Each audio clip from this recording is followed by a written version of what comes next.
حضرت داؤد علیہ السلام کے زمانے میں ایک شریف النفس اور کمزور آدمی تھا۔ اللہ عز و جل کے حضور یہ دعا کرتا رہتا تھا کہ مجھے غریب بے سہارا کو غیب سے روزی عطا فرما، مجھے محنت و مشقت کے عذاب میں نہ ڈال۔ مریل گدھے پر گھوڑوں اور اونٹوں کا بوجھ نہیں لادا جا سکتا۔ پاؤں والا تو چل کر روزی پیدا کر سکتا ہے، جس کے پاؤں نہ ہو اس کو تیرا ہی آسرا ہے۔ اے اللہ سب کی سننے والے، میں منہ سے ہی تجھ سے مانگ سکتا ہوں، لیکن مشقت کرنے کی طاقت نہیں رکھتا۔ بس یہی ورد و وظائف اس کے دن رات کی مصروفیت تھی۔ اس کا یہ عمل ہر عمل خاص میں مشہور ہو چکا تھا۔ لوگ طرح طرح کی باتیں کرتے۔ خدا نے ہر شخص کی روزی محنت مشقت کے راستے اتاری، لیکن اسے دیکھو ہاتھ پیر ہلائے بغیر ہی خدا سے اپنا رزق طلب کرتا ہے۔ پیغمبر خدا کو دیکھو جنہیں اللہ نے معجزے بھی عطا کیے، خوش الحان، ایسے کہ جن و انس پرندے ایک طرف پہاڑ متاثر ہو جاتے ہیں۔ اتنی شان و شوکت کے بغیر مشقت کے روزی حاصل نہیں کرتے۔ مگر اسے دیکھو، یہ ناکارہ انسان یہ چاہتا ہے کہ اسے بیٹھے بٹھائے خزانہ مل جائے اور کوئی کسب نہ کرنا پڑے۔ لوگ 100 باتیں کرتے، وہ کسی کی پرواہ نہ کرتا، برابر اپنی آہ زاری میں لگا رہتا۔ اس کی دعا کا چرچا سارے شہر میں عام ہو گیا۔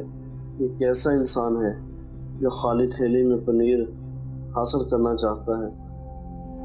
خدا سب کی دعائیں سنتا اور مرادیں پوری کرتا ہے۔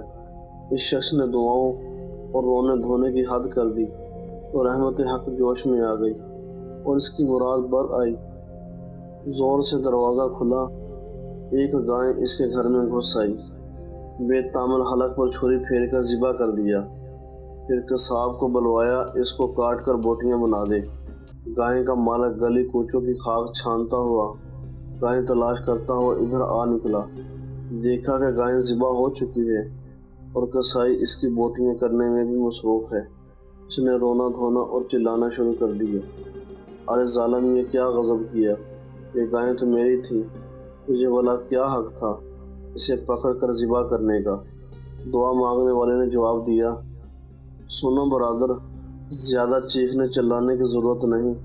میں برسوں سے اس دعا میں مصروف ہوں کہ اے اللہ میرا رزق میرے پاس پہنچا دے، تو اس نے قبول کی۔ میں نے اسے خدا داد سمجھ کر ذبح کر ڈالا۔ یہ جواب سن کر گائے کے مالک کے غیظ و غضب کی انتہا نہ رہی۔ اس نے پہلے درویش کی ٹھکائی کی، پھر اسے گریبان سے پکڑ کر حضرت داؤد علیہ السلام کی عدالت میں لے گیا۔ اب احمق، اگر محض دعا مانگ کر دوسروں کا مال ہضم کرنے کی اجازت ہوتی تو پھر کوئی کچھ نہ کرتا۔ صرف دعا کے بل بوتے پر لوگ ساری دولت کے مالک اور حقدار بن جاتے۔ لوگوں نے گائے کے مالک کی باتیں سنی تو اس کو حق پر قرار دے دیا۔ درویش نے اس بے بسی کی حالت میں آسمان کی طرف منہ اٹھا کر کہا، اے خدائے رحمان و رحیم، تو ہی اچھی طرح جانتا ہے کہ میں اپنی آرزو کی تکمیل سینکڑوں روز شب و آہ زاری کرنے اور دعا مانگنے میں صرف کیے ہیں، اور میں نے روز الست جو خواب دیکھا تھا اسی نے مجھے تیری بندگی میں مست کر دیا۔ میری مثال اس مست اونٹ کی سی ہے جو سستی اور تھکان محسوس کیے بغیر منہ سے جھاگ نکالے چلا جاتا ہے، بوجھ اٹھائے چلا جاتا ہے کہ اپنی اونٹنی سے ملاپ کرے۔ میں نے جب اپنی مراد پائی تو یہ مجھے تیرا بندہ نافرمان سمجھ کر شیطان کی طرح کوس رہا ہے۔ اللہ تعالیٰ، میں ہمیشہ تیرے ہی آگے دستے سوال دراز کرتا ہوں، تو میری پردہ پوشی کر لے اور مجھے ذلیل ہونے سے بچا لے۔ گائے والے نے جھلا کر کہا، ابے ادھر آسمان کی طرف کیا دیکھ رہا ہے؟ ادھر میری طرف دیکھ اور حقیقت کا سامنا کر۔ کیا تو سمجھتا ہے کہ خدا اور اس کے بندوں کو اس کے فریب میں مبتلا کر کے صاف نکل جائے؟ دعا مانگنے والے نے اپنی پیشانی زمین پر رکھ دی اور رو کر بولا، اے خدائے ذوالجلال، اپنے اس بندے کو رسوا نہ کر، میں بے شک برا اور خطا کار ہوں، تو عیبوں کو ڈھانپنے والا ہے، اس نازک وقت میں میری مدد فرما۔ مقدمہ حضرت داؤد علیہ السلام کی عدالت میں پیش ہو گیا۔ پہلے گائے کے مالک نے دعویٰ پیش کیا اور کہا کہ اے پیغمبر خدا، میری گائے اتفاق سے اس شخص کے گھر میں جا گھسی۔ یہ خدا جانے کب سے طاق لگائے بیٹھا تھا، اس نے میری گائے کو پکڑ کر ذبح کر ڈالا۔ آپ کے سامنے فریاد ہے، اس سے دریافت کریں کہ اس نے ایسا کیوں کیا۔ دعا مانگنے والے نے اپنی صفائی میں یوں عرض کیا، اس شہر کے سبھی لوگ مجھے جانتے پہچانتے ہیں۔ آج تک میں نے کسی کا مال نہ مارا، نہ چوری کیا، نہ ہی ناجائز کسی کو پریشان کیا۔ میرا گزشتہ کئی سال سے یہ معمول رہا۔ شب و روز بارگاہ الہی میں یہ دعا کرتا رہتا تھا کہ بغیر محنت و مشقت کے مجھے رزق عطا فرما۔ آخر مسلسل دعاؤں کے بعد اللہ تعالیٰ نے میری آرزو سنی۔ یہ گائے خود بخود میرے گھر میں گھس آئی۔ میری آنکھوں میں اسے دیکھتے ہی نور آ گیا۔ حق تعالیٰ نے میری دعا قبول فرمائی اور رزق حلال بغیر محنت کے مل گیا۔ میں نے اللہ کا شکر ادا کرتے ہوئے اس گائے کو ذبح کر ڈالا۔ یہ شخص نہ جانے کہاں سے شور مچاتا ہوا آ گیا اور کہنے لگا کہ گائے میری ہے۔ حضرت داؤد علیہ السلام نے فرمایا، ایسی معقول دلیل ہے جس کی بنا پر تو نے گائے ذبح کی۔ تیرے بیان سے ثابت ہوتا ہے کہ وہ گائے تجھے مالک نے نہ دی، نہ تو نے خریدی۔ دعا مانگنے والے کی آنکھوں میں آنسو آ گئے۔ اے پیغمبر خدا، آپ بھی وہی کہنے لگے ہیں جو دوسرے کہہ رہے ہیں۔ ایک آہ دردناک اس کے دل سے نکلی اور آسمان کی طرف نگاہ اٹھا کر کہا، اے میرے دل کا درد جاننے والے، تو داؤد علیہ السلام کو روشنی عطا فرما اور انہیں حقیقت حال سے آگاہ فرما۔ یہ کہہ کر وہ دھاڑے مار مار کر رونے لگا۔ اس کی آواز میں ایک ایسا درد تھا کہ نہ صرف سنگ موم ہو گئے بلکہ حضرت داؤد علیہ السلام کا دل بھی دہل گیا۔ انہوں نے گائے کے مالک سے کہا کہ اس کا فیصلہ ایک دن بعد کیا جائے گا۔ پیغمبر خدا اپنے حجرے میں داخل ہوئے اور اپنے عبادت گاہ کا دروازہ بند کر دیا۔ ذکر و اذکار کے بعد اللہ عز و جل کی بارگاہ میں دعا کی، اے علیم و خبیر آقا، مجھے حقیقت حال سے آگاہ فرما۔ اللہ تعالیٰ نے اپنے نبی پر اسرار رموز کھول دیے۔ دوسرے دن دونوں کو طلب کیا گیا۔ حضرت داؤد علیہ السلام نے یہ فیصلہ دیا کہ گائے کے مالک کو کہا کہ اس شخص کا پیچھا چھوڑ دے اور اسے معاف کر دے۔ حق تعالیٰ نے تیرے گناہوں کی پردہ پوشی فرمائی ہے، تو بھی اس کی ستاری کا حق ادا کر، اپنی گائے کی طرف سے صبر کر۔ حضرت داؤد علیہ السلام کا ارشاد سنتے ہی اس بدبخت نے کہا، کیا اب کوئی نئی شریعت نافذ ہو گئی ہے؟ آپ کے انصاف کی شہرت تو زمین و آسمان تک پہنچ چکی ہے، مگر میرے ساتھ یہ ظلم کیوں؟ انصاف کا نہیں ظلم کا نظام ہے۔ دوسری مرتبہ حضرت داؤد علیہ السلام نے فرمایا، اپنا سارا مال اور جائیداد اس مظلوم کے حوالے کر دے، ورنہ تیری سخت رسوائی ہوگی۔ وہ کچھ عیب نہیں کہ جو ظلم و ستم تو نے کیے ہیں وہ بھی ظاہر ہو جائیں گے۔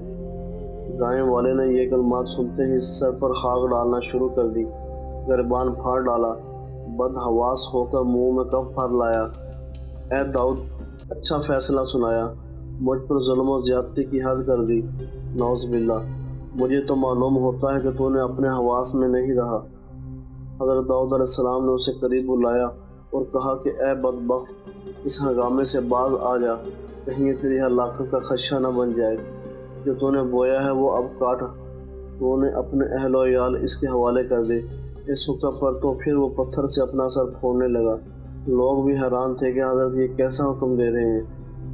جو شخص تنکے کی طرح نفس کی ہوا کے بس میں ہو، وہ ظالم اور مظلوم میں کیا تمیز کر سکتا ہے؟ شیر بھی شرم کرتا ہے، وہ ہمسایوں کا شکار پر ہاتھ نہیں ڈالتا۔ تماشائی پیغمبر خدا کے احکام کی اصل وجہ سے ناواقف تھے۔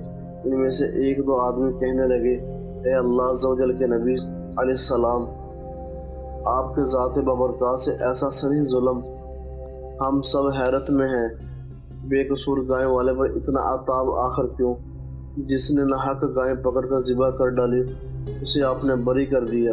حضرت داؤد علیہ السلام نے فرمایا، شاید کہ اب وہ وقت آن پہنچا ہے کہ اس گائے والے کے پوشیدہ راز ظاہر کر دیے جائیں۔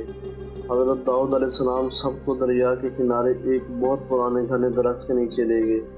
وہ گھنا درخت جس کی شاخیں آپس میں گتھی ہوئی تھی، سورج کی شعاع زمین تک پہنچنے نہیں دیتی تھی۔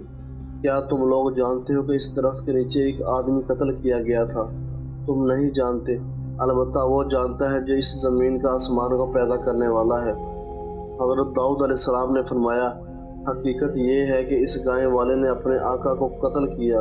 یہ شخص اصل میں مقتول کا زرخیز غلام تھا۔ اس نے اپنے آقا کو قتل کر کے اس کا مال و دولت اور جائیداد پر قبضہ کر لیا۔ یہ مظلوم دعا مانگنے والا اسی مقتول کا بیٹا ہے۔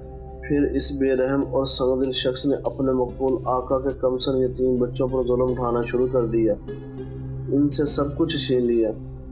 یہاں نمک حرامی پر اتر آیا کہ اس کے آقا کے بچے دانے دانے کے محتاج ہو گئے۔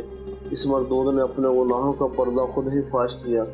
ظلم ہمیشہ روح کی گہرائیوں میں دبکا نہیں رہتا، لیکن ظالم اسے خود لوگوں پر کھول رہا ہے۔ اے سگے دنیا، تو نے شرع کے مطابق اس مقدمے کا فیصلہ مانگا تھا، شریعت نے اپنا فیصلہ سنا دیا، اب اس کی تعمیل کرنا تیرا فرض بنتا ہے۔ تو نے اپنے صفاقی اور سکلفی کا ایسا مظاہرہ کیا کہ خدا کی پناہ، تو نے اپنے آقا کو اس طرح چھری سے ذبح کیا جس طرح دعا مانگنے والے نے تیری گائے کو ذبح کیا۔ وہ خون آلود چھری راز فاش ہونے کے ڈر سے گڑھا کھود کر دفن کر دی تھی۔ اس کا ثبوت یہ ہے کہ اس چھری پر اس کا نام کندہ ہے۔ حضرت داؤد علیہ السلام کے حکم پر زمین کھودی گئی، گڑھے کے اندر سے ایک شخص کی کھوپڑی اور اس لمبی سی چھری برآمد ہوئی۔ اب گائے والا خود سے تھر تھر کانپنے لگا۔ تماشائیوں پر سختے کا عالم طاری تھا۔ لوگوں نے اپنے سروں سے کپڑے اور ٹوپیاں ہٹا دیں، ننگے سر ہو کر سامنے آئے اور عرض کرنے لگے، اے خدا کے سچے پیغمبر علیہ السلام، ہم فطری نابینا ثابت ہوئے، ہم نے آپ کی زبان مبارکہ پر اعتبار نہ کیا، آپ ہماری گستاخی معاف فرما دیں۔ حضرت داؤد علیہ السلام نے سب کو معاف کر دیا، پھر گائے والے کے بارے میں حکم دیا، چونکہ اس شخص کے ظلم کا پردہ کھل چکا ہے، یہ قاتل ہے، کیونکہ شریعت کا فیصلہ یہ ہے کہ اس سے قصاص لیا جائے، چنانچہ اس چھری کے ساتھ اس کی گردن اڑا دی گئی۔ درس ہدایت: ایک ظالم ہلاکت سے ایک جہان کا چھٹکارا ہوا۔ ہر شخص کا